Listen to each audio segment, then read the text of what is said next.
Hey folks, Al Mandic, the Hot Rod Hippie here. It's Tuesday. That means it's Tool Tip Tuesday again. So let's check out what I got for you.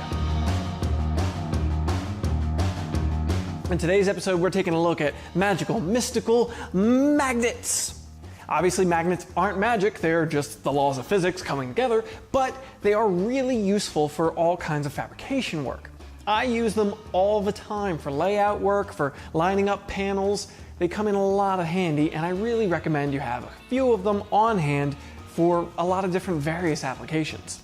I use rare earth neodymium magnets that I pick up from a company called CMS Magnetics, and I'll use those for layout purposes and heavier, stronger ones for lining up panels. Now, the rare earth magnets, the neodymium magnets, these are little cylinders that I use for laying out and templating purposes. I'll use these often with something like this wheel tub here where I need to lay out a line around the radius, and it might be hard for me to try and take a straight edge and just mark around that. So I'll take something like a piece of poster board, go to that piece, and just stick magnets where I need my marks to be. And then I can use the piece of poster board as a straight edge to mark around that radius. Really handy. Now, say I'm trying to mark on a flat panel, but I have something like this template that I made here out of poster board.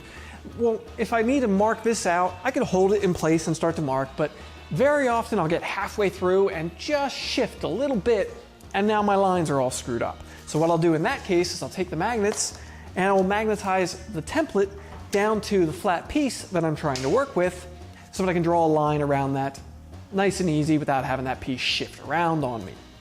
I have larger magnets that are washer shaped. They have a hole in the middle of them, flat disc. Those are really strong, and I'll use those for lining up a panel. If I'm trying to butt weld, say, a quarter panel onto a car, I might use those to overlap and hold that panel into place so that I can continue on with my work where I can't get to with clamps. Again, those magnets are very strong. You do have to worry about this whenever you're using magnets for welding purposes and you're going to be welding a panel. You need to space out the magnets enough that the magnetic force doesn't screw up your weld. Some companies sell ones they call stitch weld magnets, and then they show you using them close to a weld area. You don't want to be doing that. You need to space them out so that they are working with you, not against you. As I said, with rare earth magnets, I picked those up from a company called CMS Magnetics. The reason I pick them up from them versus some of the other companies that sell them specifically for fabrication purposes, they're a lot cheaper from them. I can get a whole bunch of them from those guys for less than what the fabrication tool companies are selling you these magnets for. You know, one company's selling magnets, one's selling tools. So you can understand why they're marking things up a little bit differently than the actual company with the magnets.